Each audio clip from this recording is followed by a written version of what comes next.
Welcome to this explainer. Today, we're completely tearing down the wall between ancient spiritual practices and hard modern science. We are looking at chanting. Now, for a long time, chanting has been kind of lumped into the category of mysticism, right? Just religious ritual. But what if I told you that today's top neuroscientists, cardiologists, and psychologists are looking at this ancient practice and realizing it's actually one of the most powerful, non-pharmacological tools we have for mental and physical health? We're going to bypass all the woo-woo today and look strictly at the fMRI scans, the clinical trials, and the hard biological data to demystify exactly what happens to your body and your brain when you chant. We've got a lot of ground to cover, so let's just jump right into the mystery. I want you to think about this for a second. We live in an era that is absolutely obsessed with biohacking. You know what I mean. People are spending thousands of dollars on cold plunges, wearable sleep trackers, specialized supplements, all just to get their nervous systems to calm down. But what if the ultimate biohack was actually discovered thousands of years ago? Long before anyone had a smartwatch to measure their stress levels, human beings possessed a built-in, completely free biological tool to regulate their nervous systems. And it's basically been hiding in plain sight this whole time. Look at this incredible quote from the 9th century Gregorian hymn, Ut ceant laxis resonare fibris, which translates to, "O for thy spirit to loosen fettered tongues." This specific chant is actually the foundation of our modern musical scale, do, re, mi, fa, sol, la, ti, do. But what's truly fascinating here is that across the entire globe, completely independently of one another, human cultures have relied on rhythmic vocalization. From the deep, resonant Western plain chants of European monks to the Eastern Vedic traditions of India, our ancestors implicitly knew that making specific, rhythmic sounds held the key to healing and internal balance. Okay, let's dive into this and take a quick historical journey to see how it all connects. Way back in 1500 BCE, the Vedic period in India is already utilizing mantras like Om. Fast forward to the 9th century, and Gregorian chants are echoing through the cathedrals of Europe. But then, let's jump to the 1990s. This is when medical science formally defines something called the Type D personality, which is a physical and psychological profile of chronic stress. And now, today, we have peer-reviewed clinical trials and functional MRI scans validating that those practices from 1500 BCE are the exact antidote to the modern stress profiles we defined in the 90s. We are literally just catching up to the ancients. And honestly, we need this knowledge now more than ever. Think about this number for a second, 1 in 5. According to World Health Organization data, 1 in 5 teenagers globally suffers from an anxiety disorder. That is a staggering statistic. Our modern lifestyle, with its endless digital overstimulation, career doubts, and academic pressures, it's created this epidemic of constant low-grade panic. We are in desperate need of accessible, non-pharmacological mental health tools, mostly because the traditional therapies and medications alone simply aren't reaching everyone who needs them. When that modern anxiety goes unchecked, it can actually harden into a permanent psychological profile. In the medical literature, this is known as Type D personality, and the D here stands for distressed. It's defined by 2 main traits. First, negative affectivity, which means you're constantly experiencing negative emotions like worry and irritability. And second, social inhibition, meaning you withdraw from social contact just to avoid disapproval.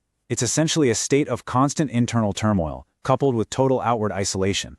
So the absolutely crucial point here is that Type D isn't just a mood. It's a full-blown physiological crisis. Consider the physical toll it takes. People with Type D personality are stuck in chronic sympathetic dominance. They are perpetually trapped in fight or flight mode. This leads to constantly elevated levels of the stress hormone cortisol, a dangerous drop in heart rate variability, and a massive spike in inflammatory markers like C-reactive protein. The data actually shows that Type D is an independent predictor of long-term mortality in cardiac patients. It literally breaks the heart. And this brilliantly illustrates the physiological solution. The data directly maps out the psychobiological pathways. On one side, we see the downward spiral of Type D personality, the negative affectivity leading to cardiovascular dysfunction, reduced heart rate variability, and inflammation.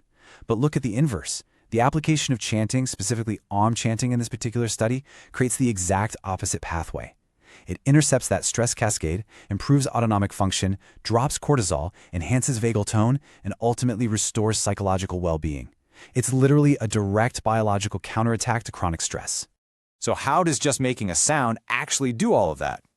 Well, let's walk step by step through the anatomy of what we call the relaxation response. Step 1. When you chant, you create a rhythmic vocal vibration that resonates right in your skull, specifically near the ear. Step 2 is where the magic happens. This physical vibration acts as a non-invasive, mechanical massage for the auricular branch of the vagus nerve. Now, the vagus nerve is the superhighway of your nervous system. By stimulating it, Step 3 kicks in. Your parasympathetic nervous system, that's your rest and digest mode, turns on. Finally, in Step 4, your heart rate stabilizes and your adrenal glands literally stop pumping out cortisol. You are using sound waves to manually hack your own nervous system. Okay, so that's what happens in the physical body and the nervous system. But what exactly is happening upstairs? Let's transition from the body up into the brain, taking a look at the neurohemodynamic data to see what's going on inside the chanting brain. Now, what's really interesting about this slide is the stark contrast between these two states. It's essentially flipping a switch. In a stressed brain, we see high amygdala activation, meaning your internal alarm bells are constantly ringing, and an overactive default mode network, which causes all that endless rumination and overthinking. On the other side, we have the chanting brain. The EEG data here shows high theta waves, indicating deep relaxation combined with alertness, along with a highly active prefrontal cortex, the area of your brain responsible for focus, attention, and emotional regulation. Let's break down these fMRI scans from recent systematic reviews, because this is just incredible. When people chant, blood flow literally leaves specific regions of the brain, deactivating them. First is the amygdala, the brain's fear and threat processing center. It completely quiets down. Second is the posterior cingulate cortex, the main hub for self-referential thought, meaning you finally stop obsessing over yourself and your problems. And third, the hippocampus, which drives emotional reactivity, is soothed. I mean, it is absolutely awe-inspiring that simply making rhythmic, repetitive sounds can physically shut down the fear centers of the human brain. The absolute best way to understand this deactivation of the default mode network, or DMN, is to think about your computer. When your brain is stressed out, it's like a computer that's crashing because you have like 85 browser tabs open all at the same time. You're worrying about tomorrow, stressing about an email, replaying some awkward conversation from 3 years ago. Chanting acts exactly like a task manager. It systematically shuts down those resource-draining background tabs, freeing up your brain's processing power so it can actually run smoothly again. And the clinical results of this mental tab closing are nothing short of phenomenal. Just look at this number, 50%. In a 6-month follow-up study of adults with generalized anxiety disorder, participants who practiced mantra meditation for just 30 minutes a day saw a massive 50% reduction in their Hamilton anxiety rating scores. Literally half of their clinical anxiety totally wiped out, simply through the daily repetition of sound. We see this clearly replicated in youth populations as well. When we look at the Beck Anxiety Inventory, which measures the actual physical symptoms of anxiety, the non-chanters sat at an average score of 16.2. That indicates a solid, moderate level of daily anxiety. But the regular chanters? Their scores dropped all the way down to 10.4, pushing them firmly into the low anxiety category. We're talking about a statistically significant, totally life-altering drop in physical distress. Let's move to and see how this builds. Because lowering anxiety isn't the only benefit here. It actively boosts overall satisfaction. When looking at the World Health Organization quality of life scores, the non-chanters scored a 58.3, but the chanters jumped up to a 68.2. Because they aren't bogged down by chronic fear and physical stress anymore, these individuals report significantly higher satisfaction in their physical health, their psychological state, their social relationships, and their daily environment. When you put all of this data together, the real-world everyday benefits of a daily chanting practice become undeniable. We're looking at improved verbal and spatial memory simply because the brain isn't clouded by cortisol. We see better coordination and attention. People report significantly enhanced sleep quality because their nervous systems can actually power down at night. When it's done in groups, it triggers neurochemicals that build stronger social bonding.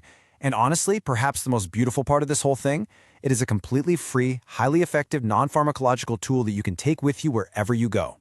Which leaves us with one final, unavoidable question. The data is totally clear. The MRI scans are conclusive. The clinical trials confirm what monks and sages implicitly knew thousands of years ago. If a few minutes of ancient sound can literally rewire your modern brain, lower your heart rate, and drastically improve your quality of life, what are you waiting for? Take a deep breath, find a quiet space, and let your voice do exactly what it was biologically designed to do: heal you.